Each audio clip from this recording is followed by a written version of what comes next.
Hi everyone, here's an update video on my garage. Made some progress. So I've had the garage doors installed for about 3 weeks now. Took me a couple weekends to get it done.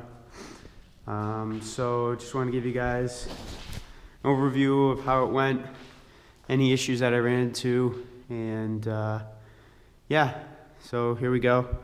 As you can see, if you remember from before, this is new construction, so the garages didn't come with garage door openers. I opted out of them just because I wanted to get ones I wanted. So yeah, so the reason why I went with the Liftmaster 8500s versus a traditional overhead garage door opener is just the fact that I like the jack shaft slash torsion spring and bar setup just because of the convenience and the way they're mounted. A little bit closer view. So as you can see, there's the coupler, and the torsion bar does not go past that little gap right there. They had advised that you should not mount your door opener further to the right, having the torsion bar go into the coupler. So that's the way I installed it. I did have to add this 2x4 to the existing wall just so I can have a good mounting point for the bottom mount for the garage door opener. So that was fairly easy. As you can see, there's where I added the outlet. Fairly close. I tried to hide the wires as best as possible. I think I may still have to clean it up a little bit, but I tried to make it as clean as possible. So coming down here, as you can see, this is the front antenna for the opener. So let me just open this up so you can see. Did it fairly clean. So there's just all the connections to the door sensors, the tensioner monitor, as well as the, actually that's about it. Oh, and the door lock.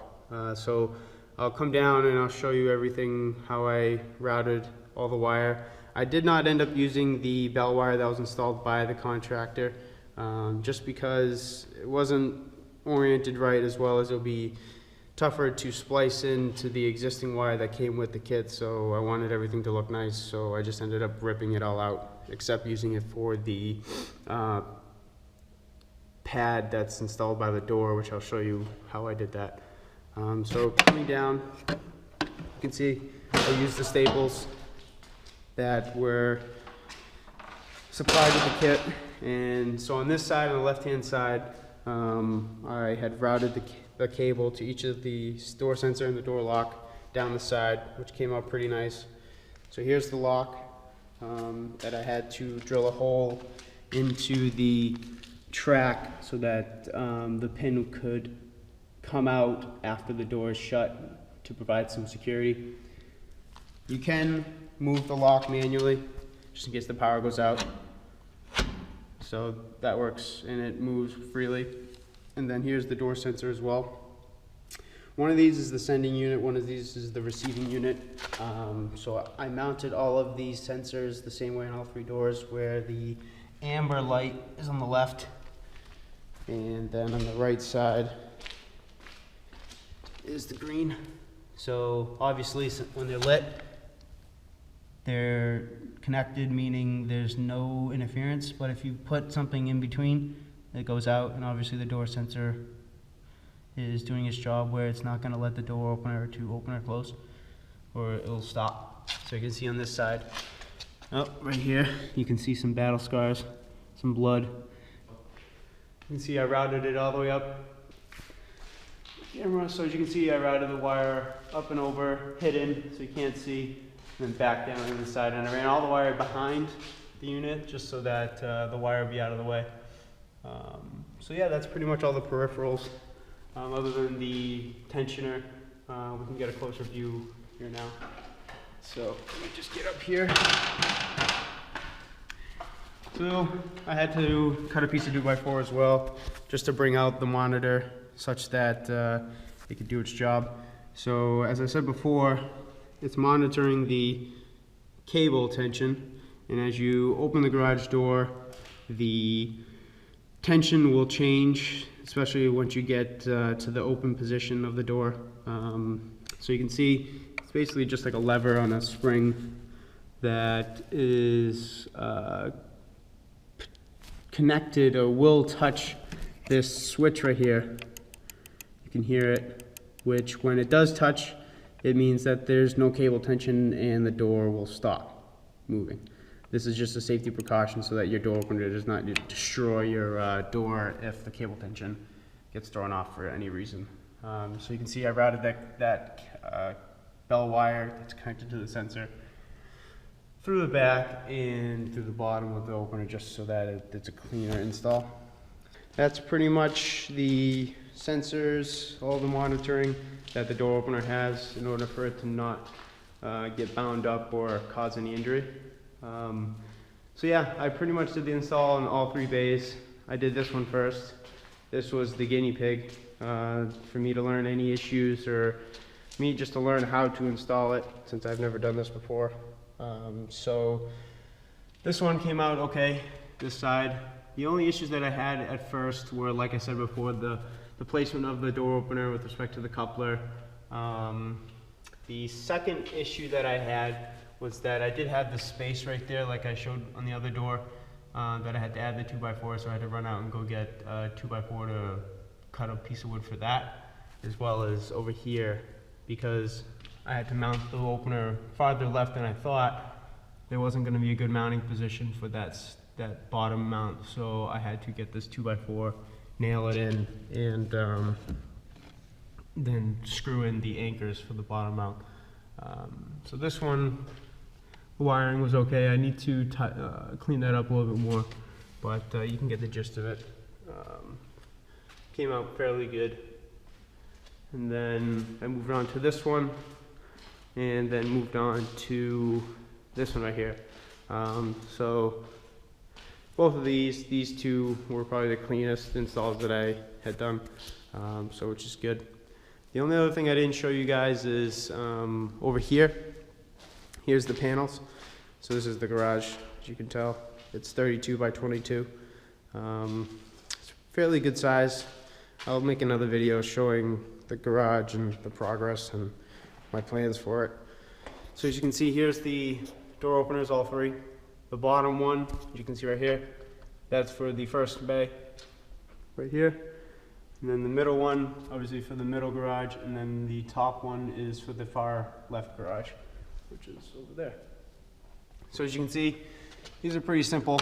So you have a few different options here. You can turn the light on and off. Turn back on. There you go. And this is just the motion sensor. Right now I have the motion sensor activated, so whenever there's motion, the light will turn on. And then you have a few other options here. I think in order to set a timer, if your garage door is open, it will close after 1, 5, and 10 minutes. So I don't have that activated right now. And you can lock it. Say, for example, if you leave for a while, you don't want to make sure it gets tripped. So I think you can lock it. And the learn button, which is nice to have here, so you don't have to go up onto the door opener to press the learn button to add any other devices, such as the lights that I'll go over next. So yeah, fairly simple to operate. So yeah, so I think the next thing I'll talk about is the lights, which I had done probably about a week ago. The one thing that I ran into in the install was that I had to add some support to mount the light, since I don't have a good horizontal, I guess, mounting surface. So I had to go and use the rest of the 2x4 that I had. So it came out fairly clean. I was lucky because I did have the outlets above the locations that I wanted to have the lights. I tried to make them symmetrical, but given where the outlets are and how I had to mount it, I think I found a good spot, but for right now, it's the best I could do. So they're fairly easy to install. All I did was just mount the lights to the 2x4 with a couple of screws I were supplied, and I had to go out and get new bulbs, which I think they're Philips bulbs, 1600 lumen daylight, I guess, but no, it really lights up the garage, which I really like. I don't like a dim garage, which I had before, which I only had these 3 lights, but now it's fairly bright in here.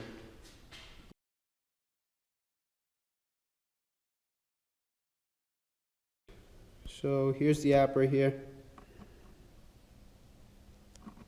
So it's MyQ. I just have it set up. The app is fairly good.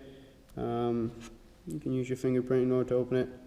So my nice names for my garage. Obviously you can see I wish I had a Porsche, but not yet.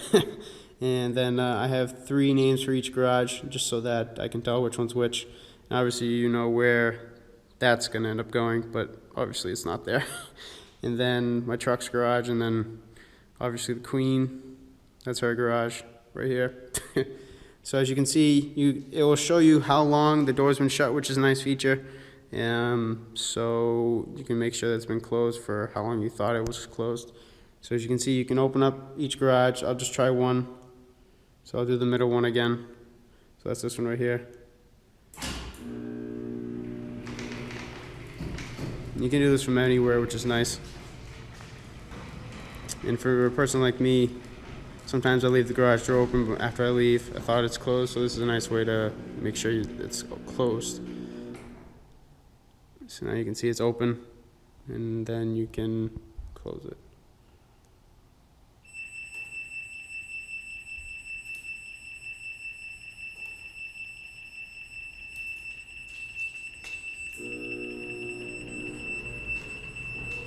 I didn't even know that did that. It's probably to let people know that who are inside here that the door is closing. That's interesting. Huh. That's coming from the panel. Oh, I like that. So yeah, so now you can see it's closed. So yeah, that's another cool feature that I like about the Liftmaster and the MyQ system. So the last way of controlling my garage doors is through the door opener, keypad. So for each of the garages, we have a keypad number. So I'll open up just the first one just to show you how it works. Actually, I won't show you the keypad. Hold on one second.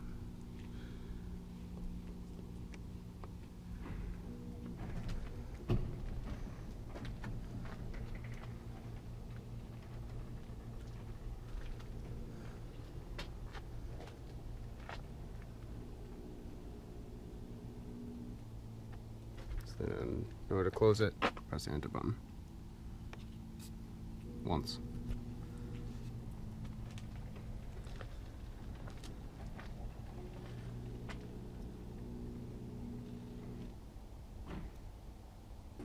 So yeah, so if all 3 garage doors are open, you can close them all with one button.